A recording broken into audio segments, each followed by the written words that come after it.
Hello, welcome back to another episode of Inside the Data on Inside the Birds. I'm Geoff Mosher, and when we're talking data and analytics, we're bringing in our friend Sam Finkel, our analytics expert. And of course, Sam, you did such a wonderful job, and we got such great feedback as we went through each position group leading up to the NFL draft, and you showing your scatter charts that showed almost every single prospect's athleticism, their production, how that compared to their own class, how that compared to first rounders from the last 4 years, how that compared to the first 3 rounds from the last 4 years, and then all drafted players the last 4 years. It was so comprehensive that you knew we had to come back after the draft and get your analytical spin on it. But before we get into that, Sam, and start going through more charts and numbers, I would love to get your perspective on the Eagles' 10-player haul last weekend's draft. Yeah, absolutely. We had to do a culmination episode for sure. But I appreciate you giving me the floor to talk a little bit about the draft. I think I'm a little bit slightly lower than consensus on this draft. I've seen a lot of draft grades around A-, B+, B. I think I'd fall more into that B minus tier. I didn't really do a draft grade, but I feel like that is a little bit higher, and I think they're giving a lot of deference to Howie just because of what he has been able to build. And I think you can be a little bit critical and still have, good expectations of this team. I think you would have been shocked. I would have been shocked if I told you the Eagles would go linebacker safety in this draft. Yes. Just not the way the Eagles have ever built a team under Howie Roseman, at least. But I think it could be a response to this homogenization of draft strategy and reliance on analytics, right? Because analytics are kind of a double sword. These analytics tell you should build the trenches and get these high value positions. And maybe this was a reaction by Howie and the Eagles to maybe swing to these less valuable positions because they become inherently more valuable when nobody targets them, right? Mm-hmm. This strategy was certainly a luxury, right? We took the best player available. The Eagles took the best player available, except maybe round 2, which we'll get into. And that doesn't necessarily, fit the mold that round 2. Again, we'll talk a little bit about that. Mm-hmm. But it did feel, and this is just kind of me talking. I don't have a lot of background on this, but it felt at times the Eagles were either sniped or frozen out on many prospects, and it didn't seem like they had a good plan. Yeah. Well, yeah, right. I agree with you where we've seen Howie be a little bit more aggressive in the past when he wants somebody. And as we reported on the pod, maybe you heard, they in round 3, before they traded out, they had their eyes on 3 specific offensive linemen. They all went, so they got out. In round 4, after they picked Ty Robinson, they had their eye on some offensive linemen. I think one in particular, he got picked. They moved out. It is a little bit strange that with having 20 picks both this year and next year that he didn't want to be aggressive and move up. But Sam, that's where I think, right? Only Howard would know this. I think the fact that the overall draft class just was not, say, as deep and as rich as some past, including in the middle rounds, especially. Why move up just to get a guy that, in this draft, you kind of have in your cluster, but maybe if you're comparing him to other guys, because even these linemen I knew they were interested in, they were kind of developmental and project-like, which is what they wound up doing in the later rounds. Sure. And I definitely understand that. And they did get good tackle prospects and linemen that we're going to talk about, not necessarily this time, but next time. Right. And I think they're going to be worth talking about.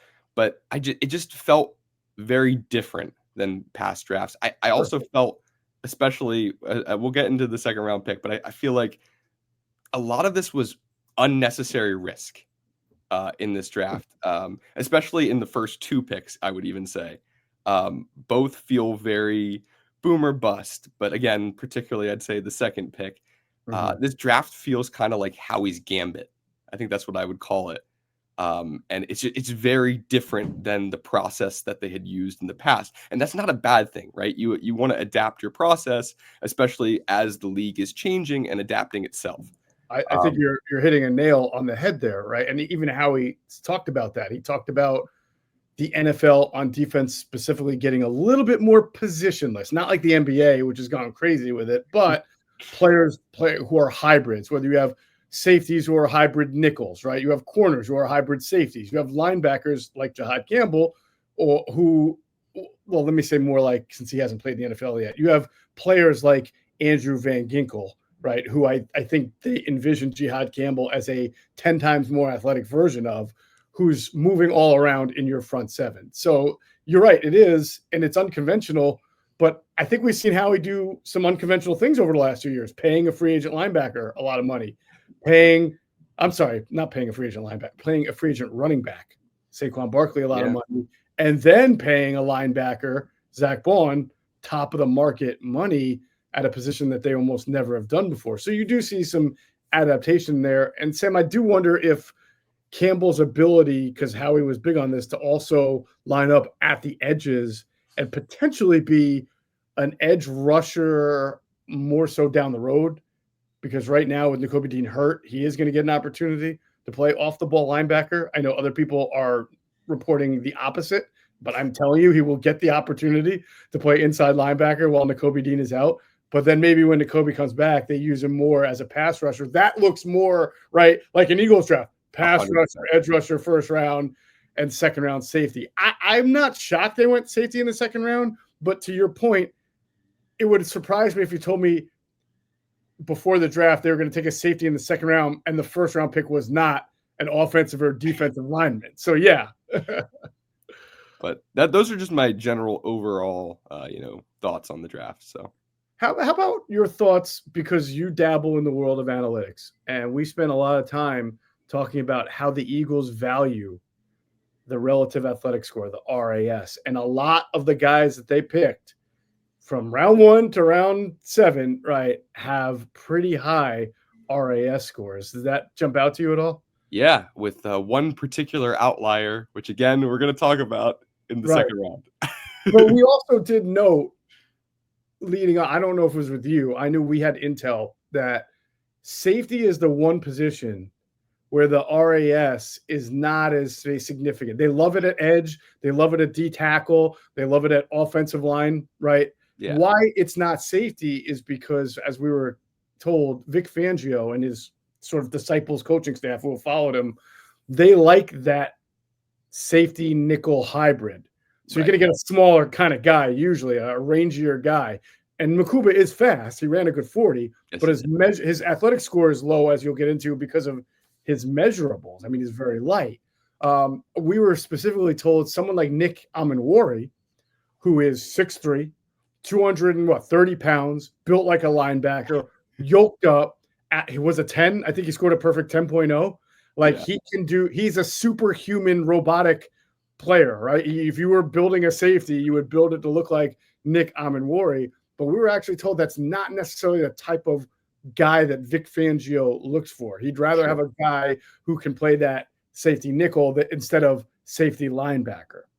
Yeah. So it almost makes sense that would be the one spot where the RAS wasn't as high as the others. Yeah, and you feel a little bit more comfortable with it, especially if he has traits that you are trying to build. And it seems like, for just a trait perspective, and again, we can get more into it when we talk about him, he seems like a good fit. And I don't want to disparage the player or the prospect of the player, because I do think he's a good fit for the scheme and a good player for the team, personally. Right. All right, so we'll get into that. Well, like I said, this is a 2-part podcast series.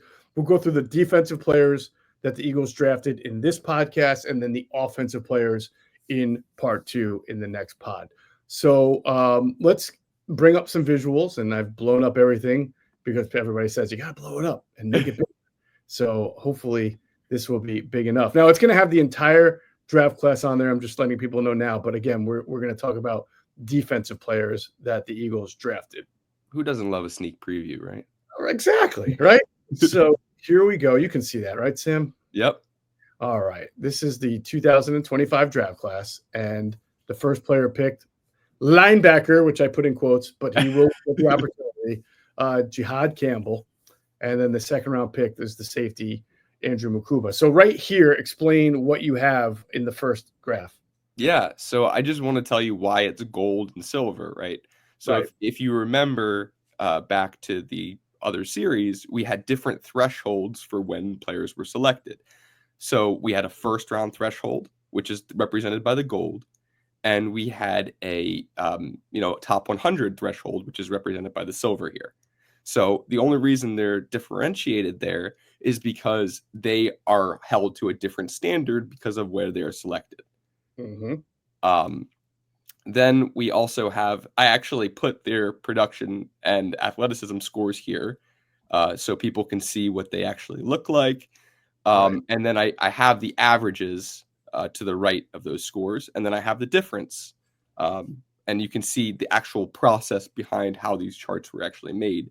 Mm-hmm. I figured in this particular instance, it doesn't really make sense to show 10 different charts. It wouldn't be 10. It would be based on how many positions were selected, but it would be several different charts. So I figured just having one comprehensive table might be better in this particular use case. Right.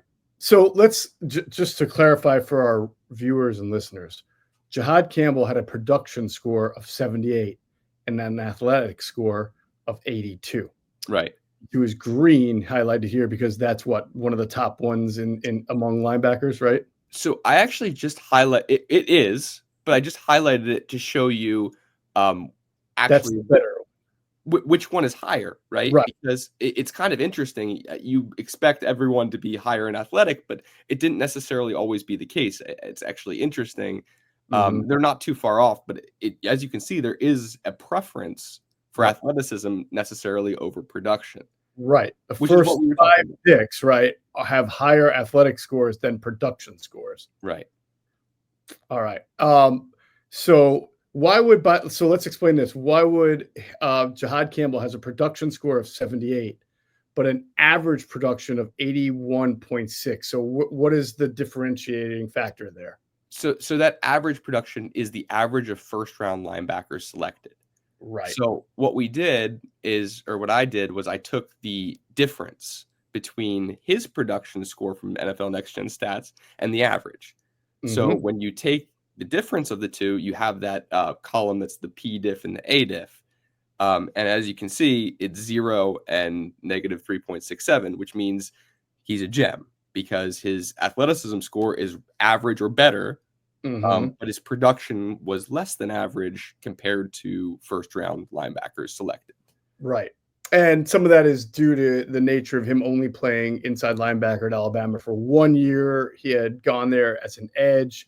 He is still learning the position. I know that there are things that you talked about for production, things like tackle rate, missed tackle rate, correct? I forget what some of the other rates are, but as Greg Cosell told us, his tape showed that he could be a little bit inconsistent as far as the responsibilities of an off-ball linebacker.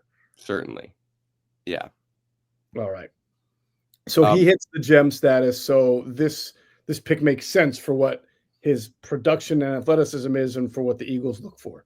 Right. And one more explanatory note before we move on. Yep. As you can see, there's FR gem and FR great.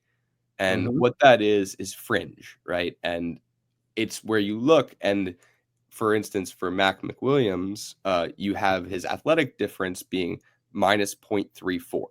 And so I made the decision that anybody that is less than 1 point off from average is fringe. And as you can see, it's the same thing with Smile Mondin Jr.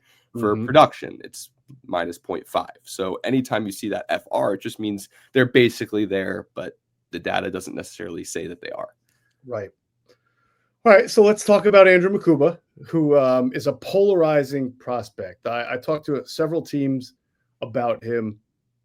Universally, Sam, they really like his style of play. We know that he's very slight of frame. I think it was. Do you have the official weight measurement there? I do. I have the one from at least from the NFL website. It's 5'11", 186, and a 4.45 40. Not a whole lot of 186-pound safeties in the NFL. So the one team I spoke to said it really liked his style of play and his tape, but they still had him as a round 3, round 4 guy. And there were concerns just about his ability to endure at 186 pounds at that position. Now, again, listen, different teams play different schemes, right? We know that Vic Fangio's scheme doesn't ask its safeties to produce in run coverage the way other schemes do. They like their corners to tackle, like the linebackers to be rangy and tackle. So that is you can understand why maybe the size there for Vic wasn't as big a deal for maybe another team I spoke to that likes to play its safety in the box, or at least likes to have its safety more involved in run coverage. That's why it's polarizing. It all depends on how you see the player within your scheme. Yeah, and I think he is an incredible player. I mean, he is a tenacious safety. He's an exciting prospect. But the issue that I have is what the board looked like when he was selected. Mm-hmm. So you had prospects like Darius Alexander, Ashton Gelati, Landon Jackson. You had even Kyle Williams. And if you wanted a different safety, they had Kevin Winston Jr. and Xavier Watts. And he was the third safety selected. And I honestly don't think he's the third best safety in this draft. And he is punished for his size and his athleticism score. That is true. He is probably more athletic than it is being he's definitively more athletic than is being shown with his athleticism score.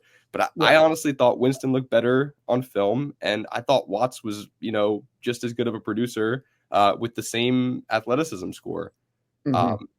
Another issue I have with this is it's kind of an artificial need, right? I understand that CJ was a cash casualty, and a big part of it feels like poor planning in my part on the Eagles' part, because it wasn't necessarily a need that they had. It's a need that they created. And I know they had to create it because of their process. But I just don't know if they addressed it in a satisfactory way, just based on pure positional value. And I know we talked about they had to adapt because other teams were adapting. I like the player. I don't love the value of the selection. I think that's fair, especially when you see Watts, who is uber productive, maybe not the same kind of athlete, go much later in the third round.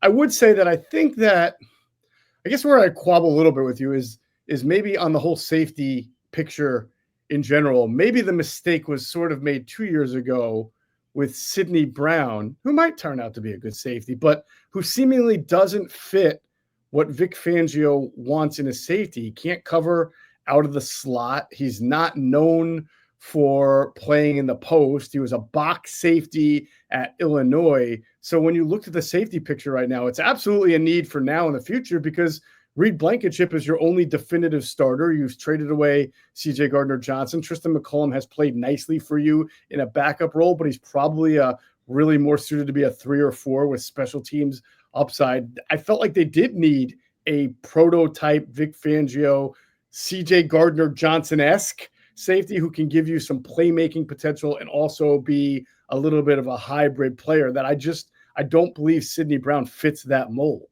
Sure. And I think that's kind of what this selection tells you with that board, right? It 100%. says that Howie is more comfortable with Moro Ojomo and Jalix Hunt than he is with Sidney Brown. I think that's kind of the big takeaway there. Right.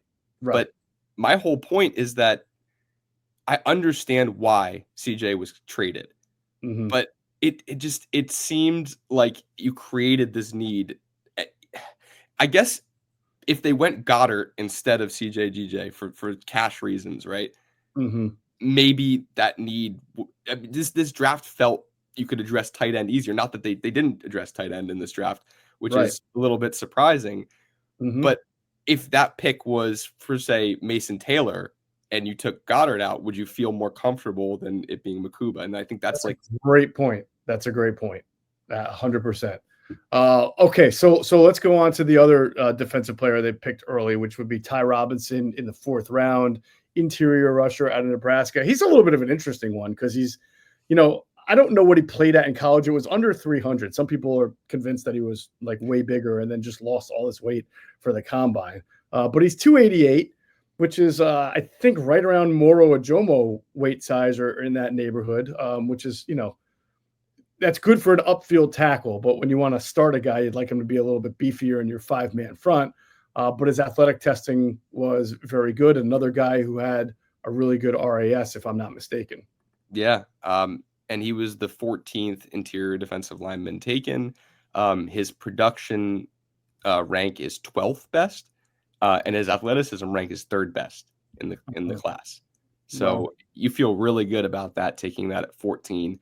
And yes, you do want him to, put on a little bit more weight, but he did run a 4.83 at 288, which is pretty impressive.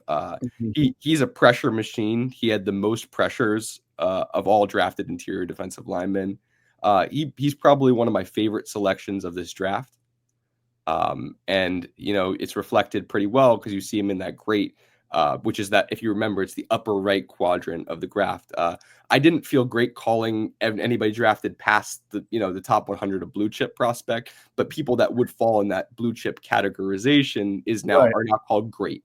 So now we're just calling them great. We're not calling them blue chip. We're saying they're great. Right. It's a great selection, not necessarily that the player is great. Exactly. It feels a little bit, more palatable to say that. You're building a little bit better expectations, I feel like. Right. And this was vintage Eagles, right? This is, let's get a defensive interior pass rusher who has a very good athletic profile. It's not like the production was bad. It's just that he's, considered a very athletic prospect. Right. Yeah. There you go. All right. And then the next one, I got to admit, this was the guy that probably they picked that I probably knew the least about. I don't even think we had him on our list with Greg Cosell to go through at cornerback, because, there's a million cornerbacks every year. Mac McWilliams out of UCF. What stood out about him to you? Hall of Fame name. Yeah, Mac McWilliams. I feel like that's a safety name than a corner name. It feels more safety. Maybe that's a preview of his career. But listen, he played nickel and outside at UCF. Now, the issue with him is that while he has blistering speed, Sam, you have the measurables there. The hand size, the arm length sort of screams inside as opposed to outside, but we know he's going to get looked at both. Yeah, and I think, again, they're valuing positional versatility, which is something you brought up, which is really, I think it's paramount in their process now, even still. But this could have been Shedeur Sanders. That was right when that pick happened. Right. But 5'10", 191, 4.41 40-yard dash. He's cornerback 15th in production, 11th in athleticism, and he is punished a little bit for some of those things you just said in athleticism. So it feels like a pretty good pick. Yeah, I mean, I imagine his athleticism score would have been a little higher even than what it is at 73. It could have been like maybe 75, 76 if, God had blessed him with longer arms and longer hands. It's not his fault. It doesn't make him any less of an athlete. It's just that, as you've explained many times, your measurables contribute to your athletic score. Yeah, absolutely. I'm actually excited about this pick. I think, as you have it as a fringe gem, I think it was a really good approach. We talked about the idea that they lost Avonte Maddox, who had to play, I don't want to call it a significant number of snaps, but he did play snaps as the dime corner. And then in the Super Bowl, he had to come in and replace somebody out of nickel. I think Cooper DeJean came out for one play, right? He went in nickel and had a huge pass breakup. So there's an opening for Mac McWilliams if he doesn't beat out the outside corner competition between Keely Ringo and Adoree Jackson. If Mac McWilliams isn't ready for that, but you want to get him on the field, you think he's got some skills, you can put him out there as your dime corner like Avonte Maddox would play. Absolutely. And I think it was a pretty good selection. I'm pretty happy with that one. Absolutely.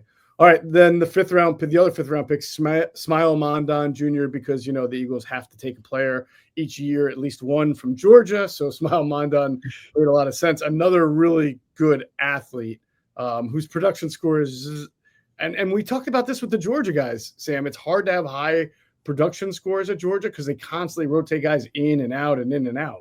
Right. And I think that is an important thing to understand. And I'm glad we talked about it. So while he was linebacker, what did I have him on here as? Linebacker 14 selected. He was taken during that big run on linebackers that started in the 4th round, went to about the 6th round. And he is the 8th best producer and the number 1 athlete tied for number one, believe it or not, tied with Jalen Walker at 1 at linebacker. And athletic freak, you know, he can. What's interesting about him is, let's say that JihaadCampbell can't start week 1, which it seems like from all reports he's probably going to be able to. But you could fill him in if you're not comfortable with where Trotter has developed, or if Nakobe Dean isn't available, you could fit him in, and it would be a nice stopgap. Absolutely. And that's what you feel good about. And I think I like that because like I said, I do think there was a little bit of risk in pick 1 and pick 2. And I think this is a good way to mitigate that risk. It was a good approach to try to say, hey, listen, like, he may not be ready, and that's okay. We're okay with it. We have a plan. So this is the one part in the draft where I thought this was a brilliant move. Yeah, I like the pick. I like the approach as well, Sam. There's no question, it's unequivocal that off-ball linebacker was an area where the Eagles absolutely needed to address, which is why JihaadCampbell is also going to get opportunities there. Let's go through this. Nakobe Dean, from what we understand, October, they're hoping he's back by. So you're probably first 4 or 5 weeks not going to have him, right? Oren Burks played well for you. He's gone. Ben Van Sumeren, you moved him to fullback. So right now, and OTAs are about to begin, right? And you know, in OTAs, you have these expanded rosters. So you have like a 3rd and a 4th string.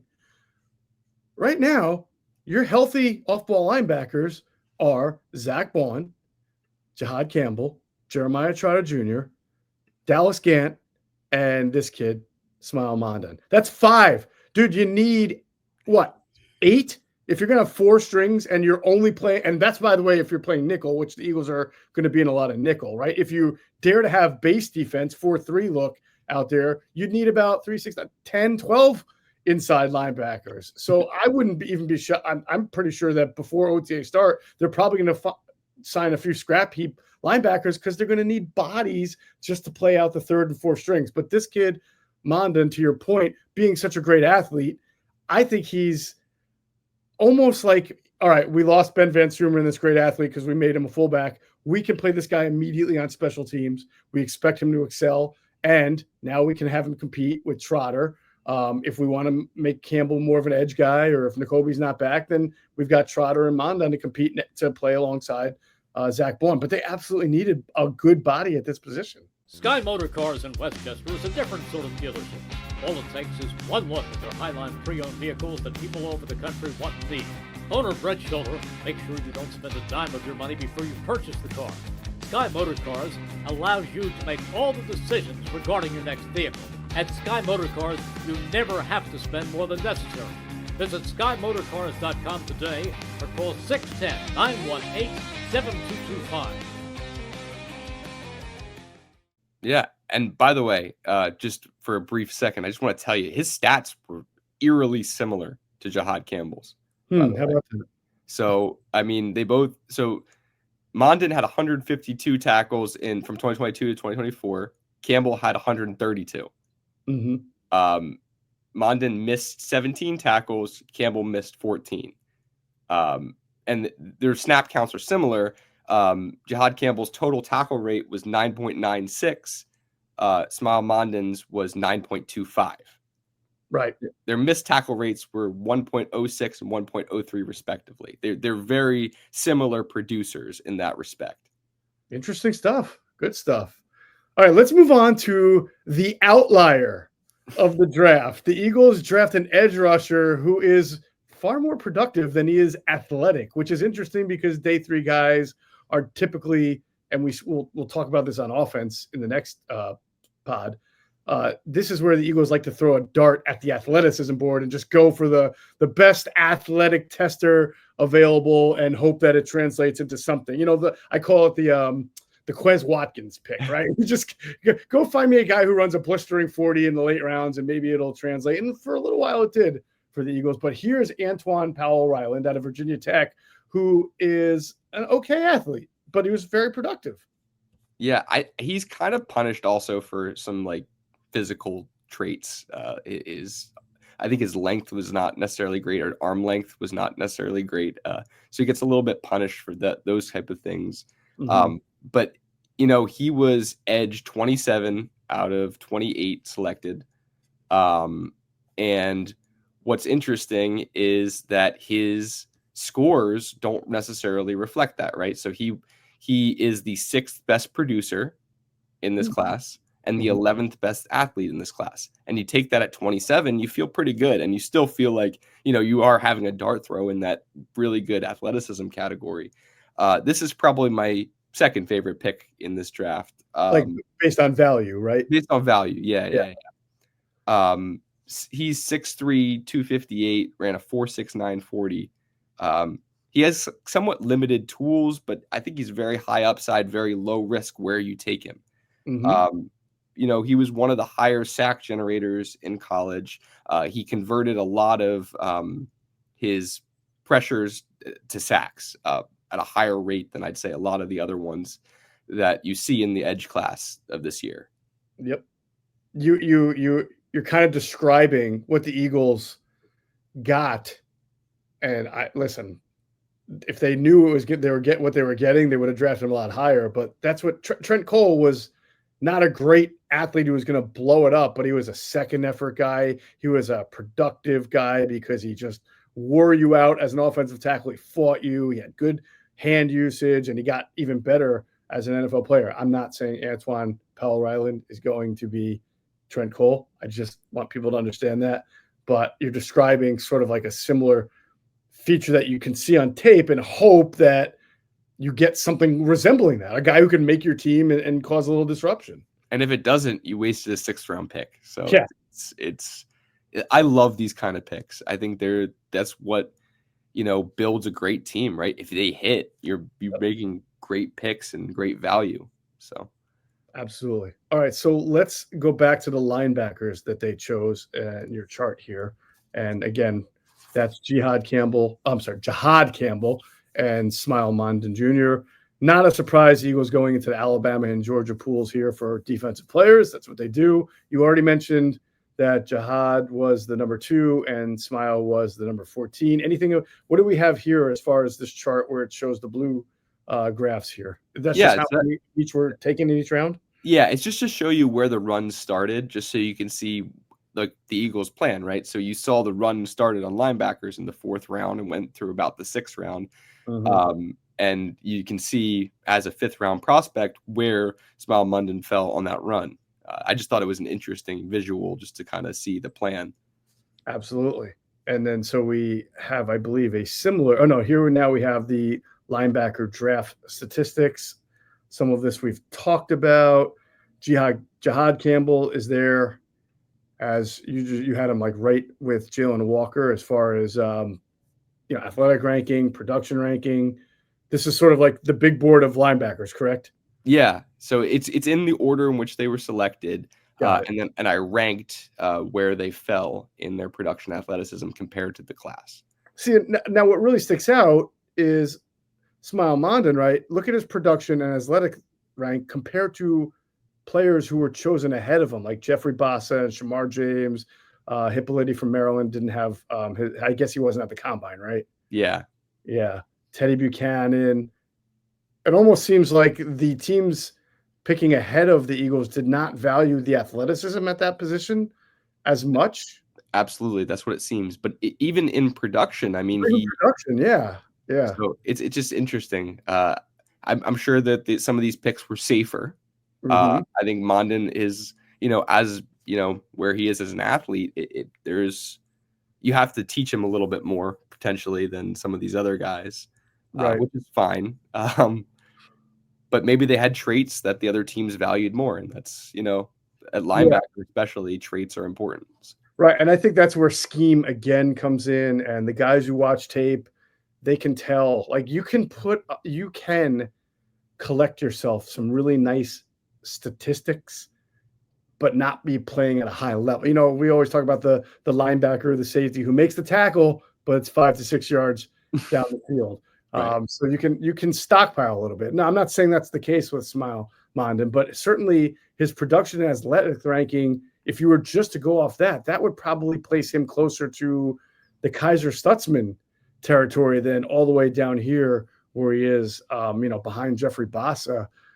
I do remember Greg Cosell saying he could not understand the league's fascination with Danny Stutzman, because when you watch Stutzman tape, it looked like a guy who just was out there running around but didn't really understand how to play the game. So this will be an interesting litmus test. Did the Eagles fawn too much over athleticism?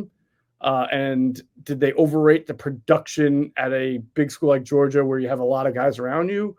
Or were they right and these other quote-unquote safer picks who might be more technically sound and savvy don't work out? We'll have to see. Only time will tell. Only time. I like that. Time will tell. All right. So the next one is what chart is this? Just some extra stats on linebackers. Just because I did these for the other chart, so it was just really easy to pull together. Right. I like this because this goes into exactly what we're looking at here as far as MT is what, missed tackle rate? Yep. All right. And TT is total tackles, 132. Yep. TS would be total snaps. Yep. And these are all, these linebackers are all snaps, but as we get to edge and D-line, it was only pass rush snaps. Got it. And what is TTR, total tackle rate? Yes. Interesting. Well, Jalen Walker he's going to be all over the map because nobody knew exactly where he was going to play anyway. Yeah, it's hard with some of the categorizations of these players. I tried to stick to what was called on draft day. Mm-hmm. Whether that's what they actually play or not, it's a different story. So, but by the way, I'm sorry, I didn't mean to interrupt you. You're good. Finish your thought. Then I'll. I was just going to say we have to have some threshold for how we categorize these guys. So that's all. Sure. So what jumped out at me again, because we just talked about it, Cosell talking about Danny Stutzman, and look at how his missed tackle rate is almost at 2%, which is like most people are under 2. Obviously, Nicholas Martin is higher as well. But look at everybody in like the 0.9, 1.0, 1.9 here for Demetrius Knight, and this guy is at 1.9 as well. So kind of interesting there. Yeah. Might justify his point. I think it does justify his point. He knows what he's talking about. I'd trust it 100%. So, and now Smile Martin only a 1.03. That's a lot better. That's pretty good of a missed tackle rate. And a guy who played 1,643 snaps at linebacker, so that's pretty good too. Yep, feel good about it. All right. Next chart would be the same thing with the defensive backs. We already went in that Mukuba was the 3rd safety taken. Mac McWilliams was the 15th corner taken. Now the DB run, this was a little bit of a surprise to me because usually this happens round 1, round 2, when 1 or 2 go, and then all of a sudden it triggers the DB run. But it really was round 3, 4, 5. Yeah, and particularly for corner, when we get down to that chart, it's really, you could tell when the run started. Right. Okay, so here we go. You're right. Round 3 for the corners. Big time. Big time. This was such an atypical draft, Sam. And that just goes back to it was a weird draft. It wasn't a great draft. I'm not saying there won't be great players from this draft, but universally people were just not thrilled with the depth and the breadth of talent in this draft. Yeah, it felt very top heavy in a lot of positions. Right. But I feel like running back, receiver, there was depth everywhere. Good point. Running back and receiver. In fact, I thought the Eagles might throw a dart at running back on day 3 when guys like Jadon Blue were available. I think Harvey was still available, right? The Cowboys got him? Yes, he was. Yeah, that could be an interesting pick for them. Yeah. Somebody else was available later that I liked and whose name is escaping me right now. But yeah, the safeties, that to your point, the Eagles got a safety early in round 2, but the league liked getting safety more in rounds 3, rounds 4, and even in basically from round 3 on, there was a good run on safeties. Yeah, it's interesting where the Eagles selected in comparison to where the other teams selected. Right. So. And now we've got what here? Just a chart of the safeties rankings relative. Right. And so has athletic rank. We talked about Mukuba, 14th production rank, 4th. So wow, look at Caleb Ransaw, 20th production rank, but high class athlete as well. Absolutely. Yeah. Were there any safeties, by the way, that I know you mentioned Kevin Winston, but just in your own studies, it's weird we have Billy Bowman here because he was sort of a safety linebacker. I think he was drafted more as a linebacker, if I'm not mistaken, but I know he played like a hybrid role there. But is there anybody else that kind of crossed your mind that you thought made sense that Eagles probably could have gotten a little later? I think Winston and Watts are the two that I'd say specifically. If you want them to be like a starter, which is what they're intending them to be. Yep. Those are the two that I'd say I'd feel just as comfortable or more comfortable with selecting. Wow, Watts really went. I knew Watts was third and Mukuba was second, but it was like it's 32 picks later. Very interesting. It'll be interesting to follow the careers. I love this, by the way. I know we're both biased, but the Texans getting Jalen Reed in the 6th round. Are you kidding me? I know he's got some issue, like he's a little bit limited, specifically in coverage, but you're telling me you're putting him in a D'Amico Ryans defense and allowing him sort of to get coached in that manner and be aggressive. I don't know. I think I liked how Hufanga really stood out as a 5th rounder in what's his face's defense. He's back with them now. Well, he was in D'Amico's defense, right? Yeah, with the Niners. Yeah. But before that, it was the guy who was the Jets head coach. That's Saleh. And now Saleh's back there. But I wouldn't be shocked if Jalen Reed kind of found a real nice niche in that Texans D. Yeah, I mean, listen, if you know a guy's strengths and weaknesses and you're a defensive mind, you can kind of, mitigate them and you can, highlight the strengths. So it's an exciting landing spot for him. And definitely one of my favorite names of the draft is Trikweze Bridges. Hall of Fame name. Hall of Fame name. And this was the same for the corners. We talked about Mac Williams, 5th round, the 145th overall pick. Good production ranking, decent top 15, 11th in athletic profiling. And again, that some of that is narrowed by his hand size and arm length not being great, but he did run a really nice 40-yard dash. And now we go to interior defensive lineman Ty Robinson and the edge rusher Antoine Powell-Ryland. So this is fascinating, right? This defensive line graph, because this was what we talked about, the strength of the depth, the interior defensive line and edge rushers. There were just a large variety of them. I think what we talked about is none of them may be like 5-time All-Pros or Hall of Famers, but there would be good depth from round 1 to the last round, and certainly that shows here in this graph. Especially if you look at the IDL chart, it's almost like flat. Yeah, right? Yeah. So tons of interior and edges. And look at the edges selected here. Round 3 was big for edges. Yep. Look at that. Anything jumping out at you here on your interior defensive line chart? Yeah, I mean, just again, the athleticism of Ty Robinson. Actually, what's interesting is the 2 guys that went after him are the next 2 highest athleticism. That's a good point. CJ West and Tonka Hemingway. That's another Hall of Fame name. 100%. So I guess athleticism, and it makes sense. I mean, what is considered athleticism for IDL is probably, harder to quantify than some of the other positions because it doesn't always need to show up. There are many ways to attack interior defensive line. Athleticism helps, but it's not always necessary. Gotta tell you, I thought the Dolphins reached a little bit here with Kenneth Grant at 13.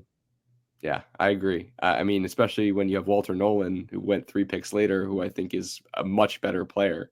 Yep. Even Derek Harmon.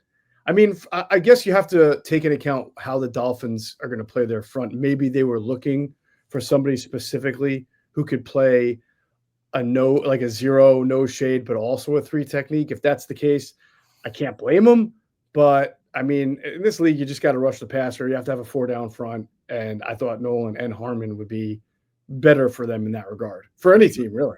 Yeah, I agree. And I also think Darius Alexander falling to 65 is a little bit surprising. I know he's an older prospect, and I'm sure that had something to do with it. Also playing at Toledo, people have that bias of, not playing in the SEC or the Big Ten or a big conference. But I think he's better than a lot of the guys that were taken before him, too. Sam, not going to lie.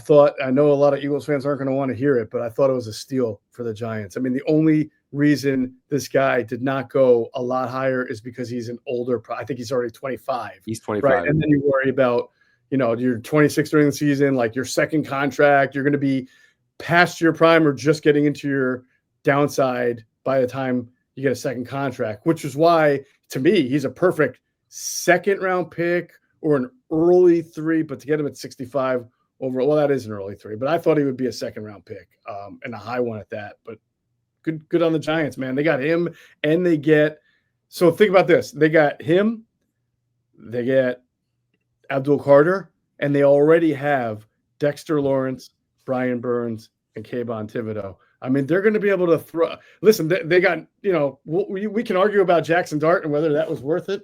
You want to tell me it wasn't? I'll be fine with that. But I'm going to tell you it was. They can probably win games 15-10 now. Yeah. And I mean, that class, the Giants had one of the best draft classes, I think, in the entire NFL. I have to agree. They also got Scattaboo, Marcus Bowe, Thomas Fidone, the tight end from Nebraska that I also really liked. It was a really solid draft. And I didn't even say Abdul Carter. I know you did, but I didn't even say that. No. So it was a good draft, unfortunately, for them. By the way, I love Jamari Caldwell out of Oregon because I was watching him at the Senior Bowl. I mean, he's huge. He's an enormous dude. I guess that really fits with how the Chargers want to be. They want to be rough. They want to be tough. They want to have, under Jesse Minter and Harbaugh, they want to have big maulers in the middle. But those tend to be one-dimensional players, and they don't tend to help you in the money down on third down. So the fact that he and Deion Walker went over Ty Robinson, that could turn out to be a nice little steal for the Eagles there, because generally the tackles who pressure the quarterback are the ones that really disrupt the game most. I get you have to stop the run in the NFL, so the big guys like Caldwell and Walker are necessary. But it sort of surprises me that when you have an athlete as good as Ty Robinson out there, that those two guys would go ahead of him. Yeah, and it's a welcome surprise for Eagles and Eagles fans alike. Right. I mean, look at the athletic score, 55 for. I mean, it's hard to be a great athlete when you're 330. You're not going to be running some amazing 40-yard dash. And Walker, if I'm not mistaken, is also a pretty big guy too. I thought he was up in the 320 range, if that's who I'm thinking of. But I believe you're right. Yeah. All right. So this is now pass rush statistics for the interior defensive lineman. Chiefs got a good one there in Norman Lott, right? Yeah, it's really interesting. So Norman Lott was very high on the athletic production score, and then he dropped significantly on athleticism following, I believe, his pro day. It was not great, and he actually fell from one of the preferred quadrants to, I believe, the bottom left quadrant. But I still think he's a great player. But if you look, he's only had 397 pass rush snaps. Right. So right. That's something to take, with a grain of salt. Now, 104 total pressures. You mentioned this for Ty Robinson is, I think, by far and away the most among all the interior D-line. Yep. Walker actually had 97 for being a big guy that he is. But look at some of these guys who, Talik Williams, 52, Harmon, 90, Kenneth Grant, 52. We just talked about that. Is this guy really going to impact the Dolphins defense when he's really not an upfield burst guy? We'll see. Mason Graham, top 10 pick, only 70. I mean, he's almost 30 pressures behind Ty Robinson. Yep. Very interesting. That's a pressure machine is what I'd call him. Yeah, that's a good way to describe it. And then here on the edges, there's our guy, Powell Ryland, with good production marks. 6. That's time. When you can get that at this low in the draft, that's pretty good. Yeah. Athletic ranking, 11. I think you're right about this. His athletic scoring wasn't that bad. It might have just been, I think it was a 9-1 on the RAS. It's just that he's not, what was it, the short arms or something like that? There's something about it. Yeah, it was something about, I think it was arm length that would hurt him. Right. I like this pick too. I mean, I agree with you. I'm sort of surprised that an edge rusher who played at Virginia Tech in a power conference, who tested fairly well and was highly productive, fell all the way to the 6th. But there's a reason for that, and we'll find out why. Yeah. Hopefully he'll make other teams know the mistake that they made, Right. And this is just disgusting looking at Abdul Carter's pass rush rate, or sacks per snap rate, I mean, and pass rush rate compared to other people. 4.57. That is amazing. Pierce at 4.3, Mike Green at 4.28, and almost everybody else is in the 1, 2, or 3 range. Yep. And there's our guy Powell Ryland. Look at this Ingram Dawkins. He's red in almost every category. But crazy athlete, if I remember correctly. Yep. So that's a dart throw by the Vikings, right? You just hope that it translates. 59 production, 83 athleticism. Gotta love that disparity. All right, stuff. That just about wraps it up from the defensive standpoint. I think the big conversation here is let's wait and see how it works out. I like how you introduced the whole draft grading thing. It is stupid and ridiculous to give a draft grade because why? You have to see these guys play. You can grade an approach, right? Which I feel more comfortable doing. Feel more comfortable doing. Yeah. As far as Mukuba, we'll see how it works out. He could. I've used two different sort of categories. I've used a guy and it's not a fair comparison, but Devontae Smith has obviously been able to play and so did Deshaun Jackson. Now their receivers, they're over the top guys. They're not constantly getting hit like a safety has to make an impact. But on the other end, to your point, Sam, I brought up Emmanuel Forbes 2 years ago out of Mississippi. He was a corner. Mm-hmm. His tape showed that he was a pretty physical corner despite being in that, I think, 175-pound range. He went he went in the first round to the Commanders. I think that was a little bit of an overdraft. Most teams I talked to had him second round, but they said they wouldn't be surprised because of the run on corners if he did go in the first. So it wasn't a crazy overdraft, but he could not hack it in the NFL. And he's already off the Commanders. He was on, I want to say I forget what team he was with last year, but he wasn't one of the LA teams.